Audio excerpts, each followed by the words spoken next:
Halo Cah Teknik, kembali lagi di podcast Fakultas Teknik. Perkenalkan, saya Juliana Marifah, dan pada kesempatan kali ini kita akan membahas salah satu jurusan yang ada di Fakultas Teknik. Siapa yang nggak kenal sama jurusan teknik perkapalan ya? Berbicara terkait teknik perkapalan, negara Indonesia sebagai negara maritim tentu terkenal dengan negara kepulauan yang dikelilingi oleh banyak sekali kelautan kayak gitu ya. Dan berbicara terkait kelautan, tentu negara Indonesia membutuhkan banyak sekali sumber daya manusia yang mumpuni dalam hal perkapalan. Oleh karena itu kita akan berbicara terkait jurusan teknik perkapalan yang ada di Fakultas Teknik, teman-teman. Dan pada kesempatan kali ini saya ditemani oleh salah satu dosen dari jurusan teknik perkapalan yang nantinya akan membicarakan dan memberikan informasi terkait teknik perkapalan itu sendiri. Jadi teman-teman sobat teknik yang lagi nontonin podcast ini jangan kemana-mana karena informasinya akan segera kita berikan.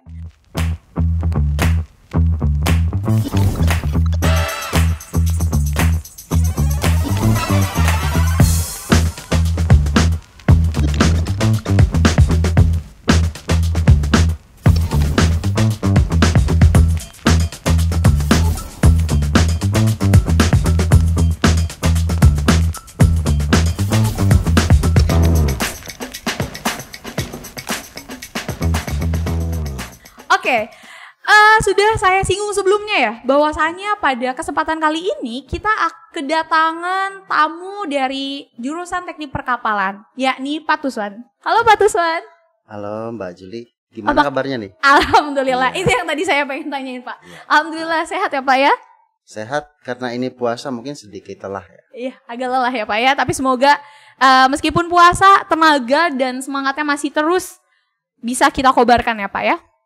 Oke Pak Tuswan, berbicara terkait teknik perkapalan yang ada di Fakultas Teknik, sebenarnya apa yang membedakan teknik perkapalan ini dengan jurusan yang lain yang ada di Fakultas Teknik Pak? Ya sebelumnya terima kasih tadi Mbak Juli sudah sangat memberikan gambaran umum secara baik mengenai teknik perkapalan.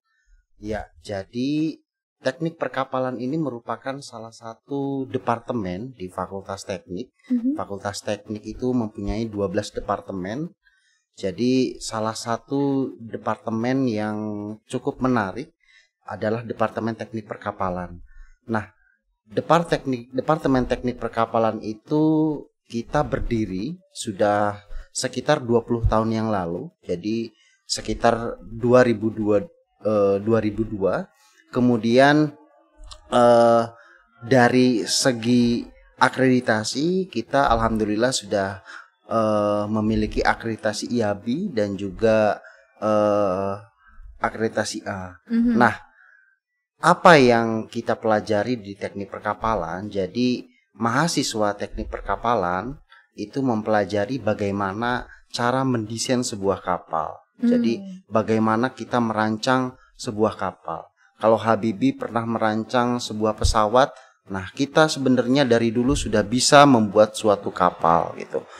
Yang menjadi persepsi yang tidak benar di kalangan masyarakat bahwa teknik perkapalan itu disamakan dengan ilmu pelayaran yang mengoperasionalkan bagaimana kapal itu berlayar menjadi seorang nahkoda gitu. Jadi persepsi itu 100% salah gitu. Jadi kita di teknik perkapalan itu bagaimana mengembangkan dan mendesain suatu kapal dan bagaimana teknologi untuk membangun suatu kapal sampai bagaimana kita melakukan kajian bisnis terhadap armada kapal itu sendiri.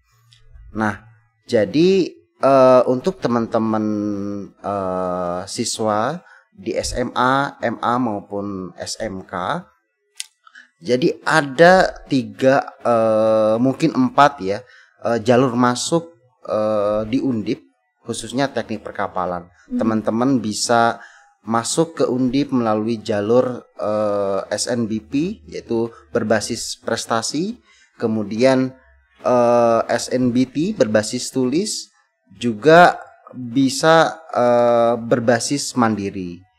Selain itu juga sebenarnya ada seleksi berbasis bibit unggul.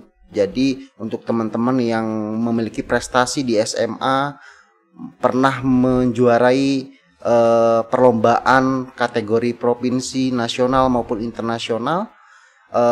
Di bidang sains dan teknologi, di bidang seni dan olahraga itu bisa masuk melalui jalur khusus tersebut. Nah, sebenarnya bagaimana kuotanya? Jadi kuota atau daya tampung teknik perkapalan di tahun 2023 ini sekitar kita menerima sekitar 190 orang, di mana sekitar 95 orang itu melalui jalur mandiri, sisanya melalui jalur SNBP dan SNBTA dan berbasis tulis tadi. Yeah. Oke, begitu Mbak. Wah, menarik ya Pak ya. Karena mungkin Pak Tusson juga sudah menjelaskan dan memaparkan banyak sekali bahkan. Jadi yang mungkin bisa saya ambil atau tarik kesimpulan bahwasannya ya di jurusan teknik perkapalan ini kita akan mempelajari bagaimana cara kita untuk bisa mendesain suatu kapal ya. Bukan Betul. Cara kita untuk bisa menjalankan kapal tersebut atau pelayaran kayak gitu ya. Dan mungkin tadi Pak Tusson juga sudah menyinggung sedikit bahwa kualitas dari jurusan teknik perkapalan sendiri bahkan akreditasinya sudah mencapai baik ya Pak ya, sudah dikategorikan unggul lah atau baik kayak gitu. Jadi teman-teman yang udah mulai tertarik nih sama dunia perkapalan, bisa nih teman-teman pantengin video ini. Oke Pak, kita lanjut lagi.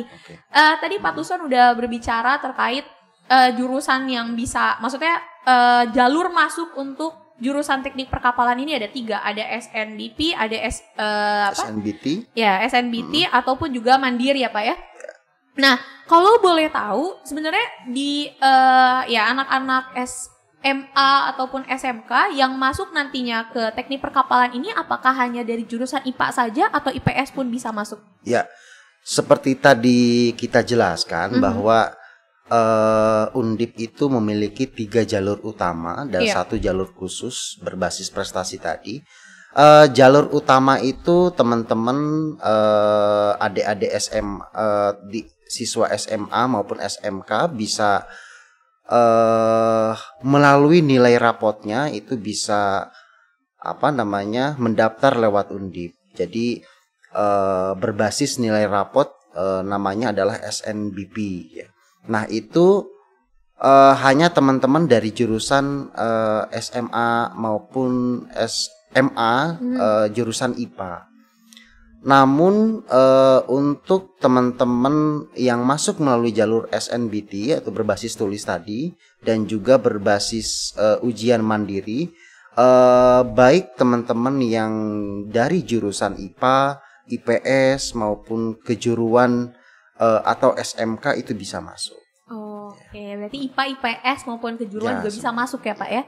Wah teman-teman, berarti teman-teman udah bisa nih lebih matangnya lagi nih kira-kira apalagi yang pengen teman-teman tahu. Karena mungkin kebanyakan dari para calon mahasiswa ini Pak, biasanya mereka juga selain mempertimbangkan kualitas dari jurusan yang akan mereka masuki, kemudian juga mungkin passion mereka, ada juga pertimbangan lain Pak terkait dana. Nah, apakah teknik perkapalan sendiri merupakan salah satu jurusan yang mengeluarkan dana cukup banyak Pak? Atau bagaimana Pak? Ya, jadi untuk teman-teman atau adik-adik SMK, SMA maupun MA, jadi kuliah di Undip itu kita berbasis uang kuliah tunggal atau UKT, di mana UKT tersebut memang disesuaikan dengan pendapatan dari orang tua. Jadi kita punya standar UKT dari UKT 1 sampai UKT 9 ya. Nah, teman-teman yang mungkin dari golongan yang kurang mampu itu bisa mendaftar UKT 1 dengan biaya sekitar 500.000 ya. Nah, 500.000. Nah, itu per semester. Namun UKT tertinggi juga sekitar 9 juta. Nah, jadi ada variasi yang cukup signifikan disesuaikan dengan pendapatan dari orang tua. Nah, tapi jangan takut. Jadi di Undip ini merupakan universitas yang besar. Beasiswa itu banyak gitu. Baik beasiswa dari Undip itu sendiri ya, baik beasiswa dari lembaga-lembaga yayasan maupun lembaga BUMN, itu bisa teman-teman dapati selama teman-teman nanti dalam waktu perkuliahan. Oke, teman-teman. Tapi kalau berbicara terkait pengeluaran dana nih Pak, mungkin terlepas dari UKT, apakah mungkin ada kegiatan lapangan, mungkin kalau misalnya seperti contohnya ya di teknik geologi ada kegiatan lapangan di mungkin beberapa termin, apakah mungkin ini juga berlaku pada teknik perkapalan yang mengharuskan mahasiswanya itu pergi ke luar untuk maksudnya ya belajar di luar dan memerlukan pengeluaran dana Pak? Ya, jadi ada banyak program untuk pengembangan ilmu pengetahuan, baik itu berbasis akademik maupun berbasis minat dan bakat ya. Jadi secara umum kita mewajibkan mahasiswa itu agar bisa mengenal industri lebih dalam. Jadi kita mengenal kerja praktek ya, bagaimana kita nantinya akan bisa mengetahui kondisi dari industri tempat kita nanti akan bekerja. Nah, kemudian selain itu kita juga mendukung secara penuh ke semua kegiatan mahasiswa. Jadi ada beberapa klub-klub atau UKM ya, UKM unit kegiatan mahasiswa di teknik perkapalan khususnya. Di bidang hydromodeling. Jadi kita memfasilitasi dari segi dana untuk teman-teman yang suka tentang robot ya, bagaimana kita mendesain kapal secara autonomous ya, menggunakan sensor-sensor tertentu yang dilombakan baik itu secara nasional maupun secara internasional. Nah, selain itu kita juga mendukung mahasiswa yang suka nulis ya, untuk mengikuti berbagai macam kegiatan seperti lomba karya tulis ilmiah dan lain-lain. Namun selain itu juga untuk teman-teman yang bakatnya seni maupun olahraga, tentunya Undip itu memiliki UKM-UKM yang bisa memfasilitasi minat dan bakat teman-teman. Kayak gitu ya. Wah, menarik sekali ya Pak Tuswan, karena berarti yang bisa saya simpulkan adalah meskipun kegiatannya baik secara akademik di perkuliahan maupun secara non akademik ya, kemahasiswaan kayak gitu ya Pak Tuswan, itu cukup banyak juga, tapi teknik perkapalan juga mewadahi dan mendukung setiap kegiatan mahasiswanya, baik dari kegiatan yang berlangsung maupun dari segi pendanaan seperti itu ya Pak. Jadi ya buat teman-teman yang mungkin nantinya mau masuk nih ke teknik perkapalan, udah dengerin dari informasi Pak Tuswan, bisa nih jadiin pertimbangan. Oke Pak, kalau misalnya berbicara terkait kegiatan mahasiswa itu sendiri ya Pak ya, Pak Tuswan juga sudah menyinggung hal tersebut. Apakah ya tadi juga udah dijelasin kalau misalnya departemen itu mendukung sekali kegiatan kemahasiswaan. Dan kalau berbicara terkait outputnya Pak, output dari mahasiswa teknik perkapalan sendiri, biasanya nantinya para mahasiswa ini bisa bekerja di bidang apa saja nih Pak? Betul. Jadi memang jadi profil lulusan kita, kita tidak hanya mendidik mahasiswa itu untuk sekedar menjadi engineer. Betul. Jadi kita mendidik mahasiswa itu bagaimana dia bisa menciptakan lapangan sendiri ya, entrepreneur, atau juga mahasiswa yang suka dari segi akademisi bisa menjadi researcher atau akademisi gitu.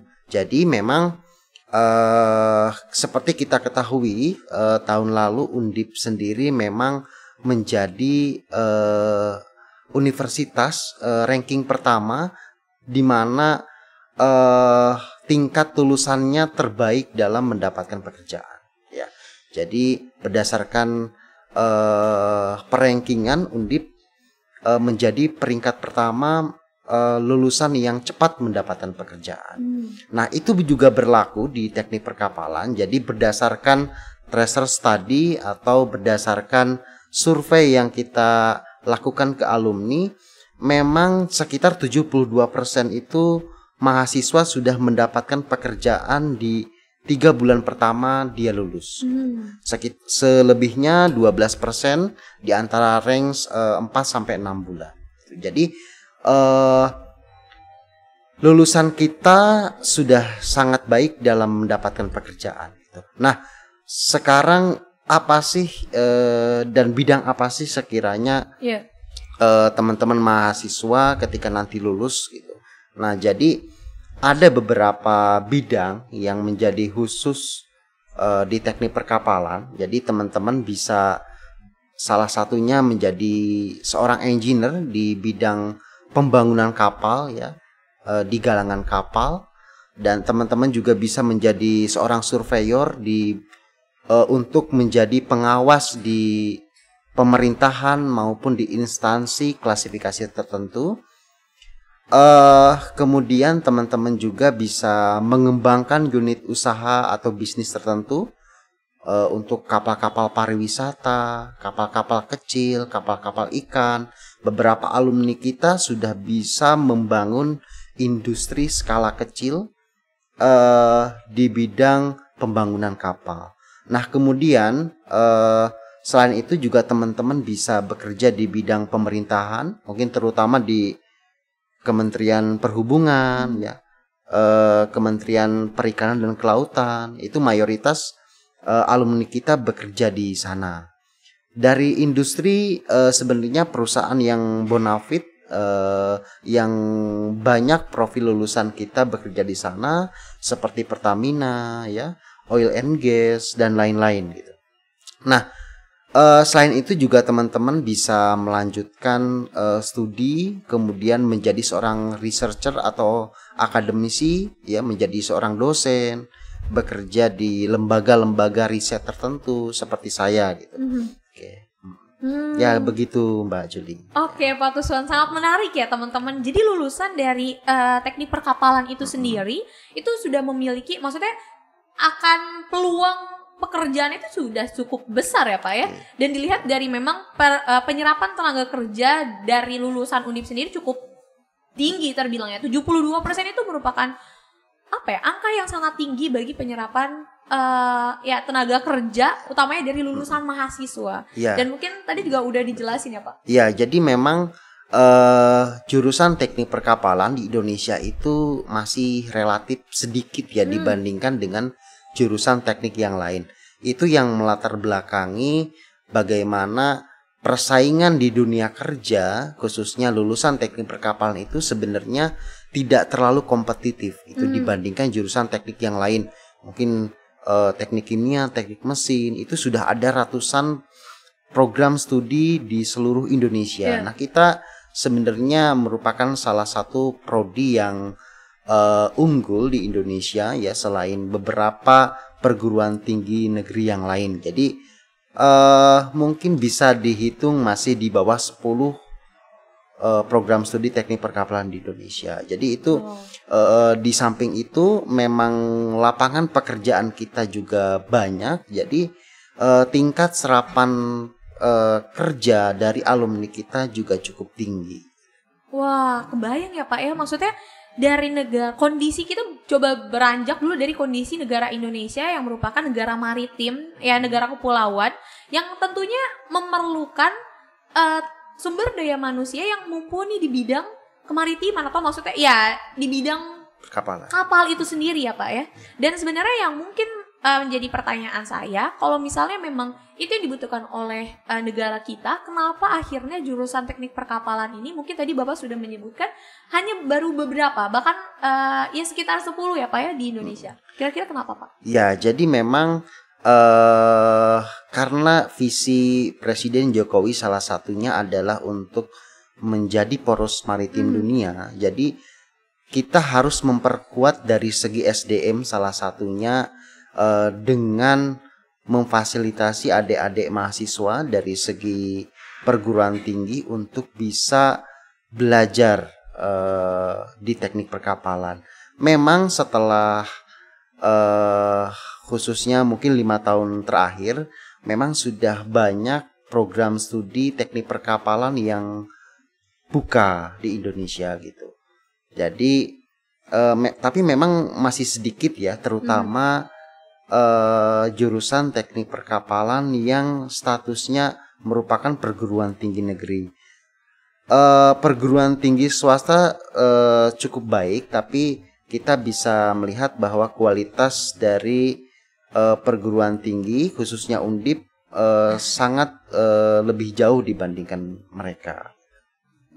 Oke teman-teman, wah menarik sekali ya Pak ya. Dan mungkin buat teman-teman nih, tadi udah dikasih tahu kalau misalnya teknik perkapalan itu baru beberapa, ya nggak nyampe 20 lah ya di Indonesia, dan salah satunya ada di Undip. Melihat prospek kerja yang cukup besar ya dengan kondisi negara Indonesia sebagai negara maritim, wah udah kebayang banget ya. Maksudnya wah keren banget nih peluang kerja teman-teman buat nantinya sebagai lulusan mahasiswa, ya lulusan dari teknik perkapalan kayak gitu. Oke Pak, kalau berbicara terkait profesi, apakah salary atau gaji yang mungkin diterima oleh para teknisi perkapalan, ya lulusan dari teknik perkapalan ini juga bisa dikatakan besar? Ya, jadi ini menarik Pak. Ya, itu yang terpenting ya sebenarnya. Jadi teman-teman mau kerja di bidang apapun, yang dilihat pertama itu gaji. Nah, sekarang saya tanya dulu nih ke Mbak Juli. Kalau nanti lulus pengen gaji berapa nih? Kira-kira? Ya?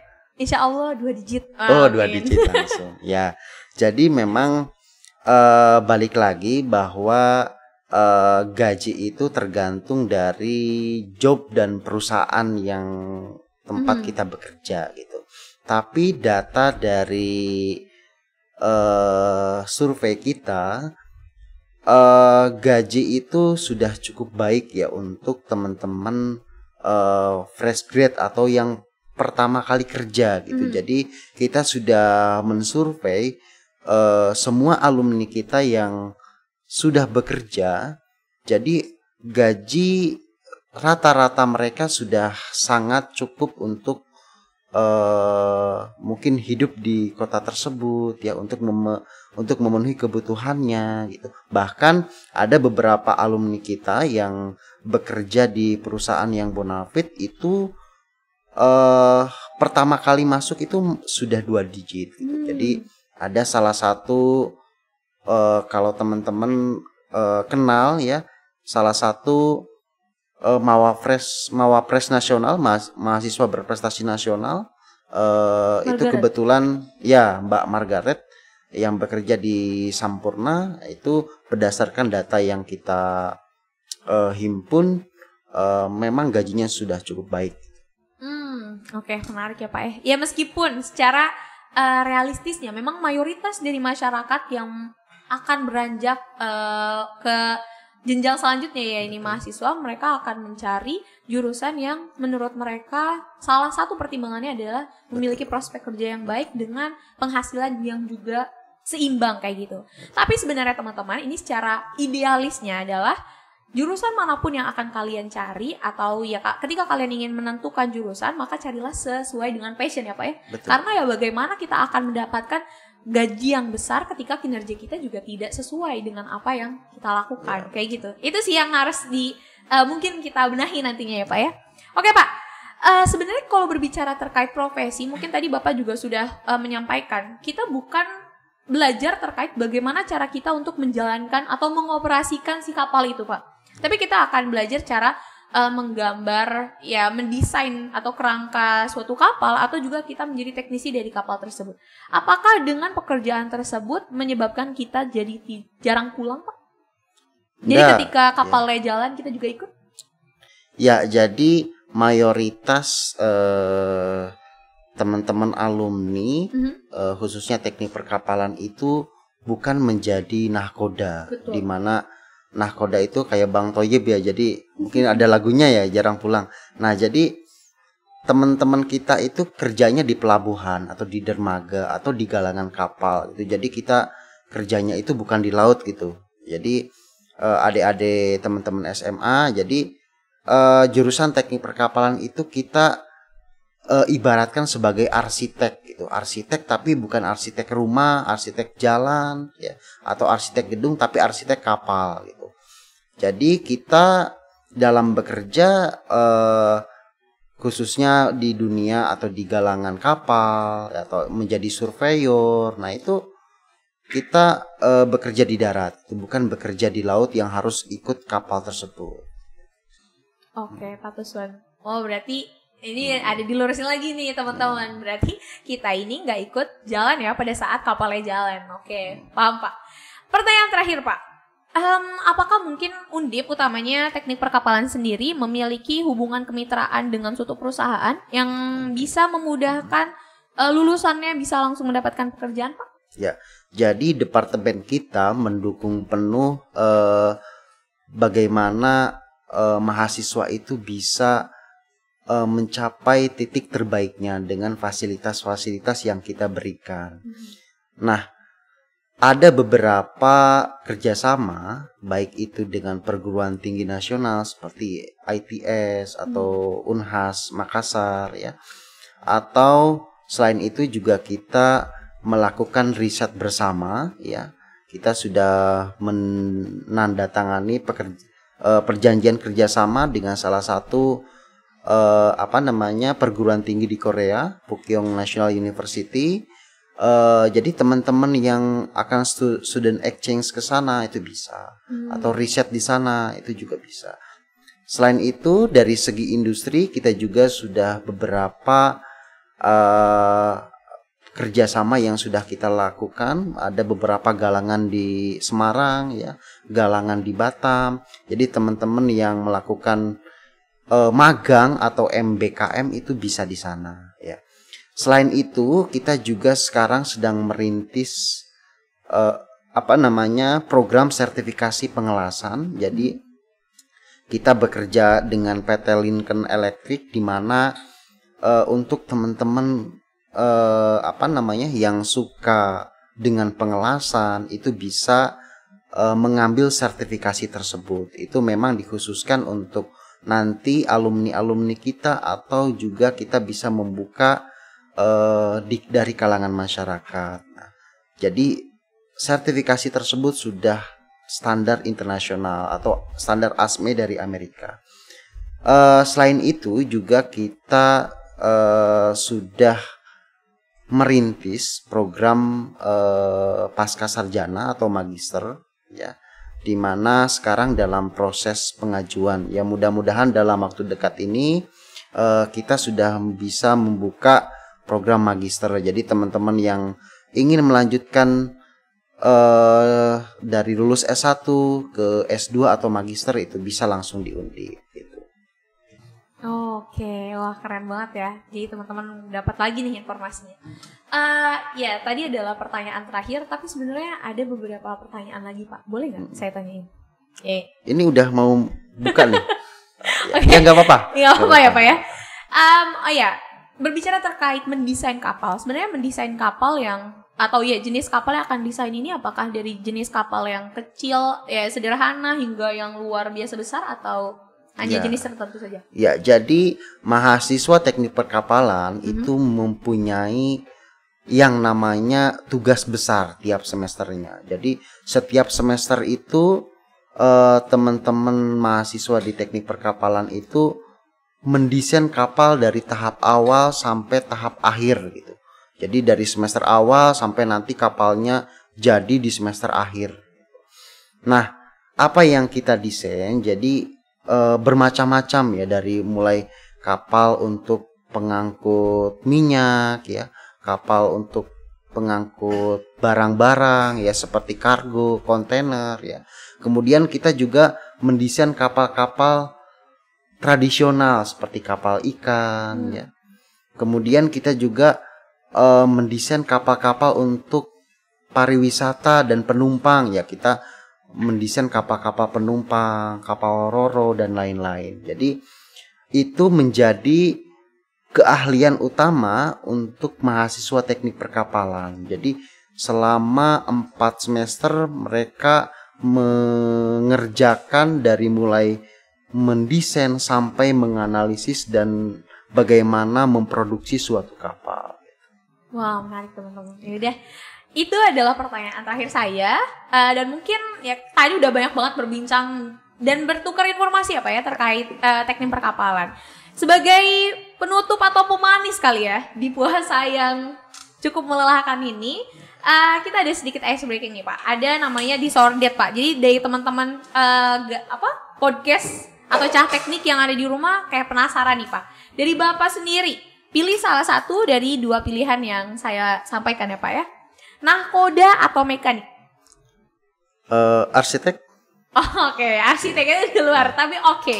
Arsitek jawabannya. Speedboat atau kapal compreng, Pak? Speedboat. Speedboat. Naik kapal pesiar atau liburan di villa?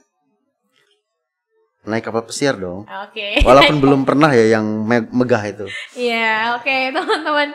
Wah, menarik sekali ya berbicara terkait teknik perkapalan dengan informasi yang luar biasa, informatif dari Pak Tuswan. Maka ya, tapi sayangnya waktu kita cukup singkat dan terbatas sehingga mungkin diskusinya akan kita lanjutkan pada podcast Fakultas Teknik selanjutnya. Oke teman-teman, terima kasih sudah menyaksikan podcast Fakultas Teknik. Semoga teman-teman bisa kami bisa memberikan informasi dan gambaran terkait teknik perkapalan di Fakultas Teknik kepada teman-teman yang ada di rumah sekalian. Harapannya adalah teman-teman bisa menentukan kira-kira jurusan apa nih yang bakal teman-teman cari dan teman-teman tentukan nantinya. Jangan sampai salah jurusan karena jurusanmu akan menentukan masa depanmu. Mungkin sekian yang bisa kami sampaikan. Terima kasih dan sampai jumpa.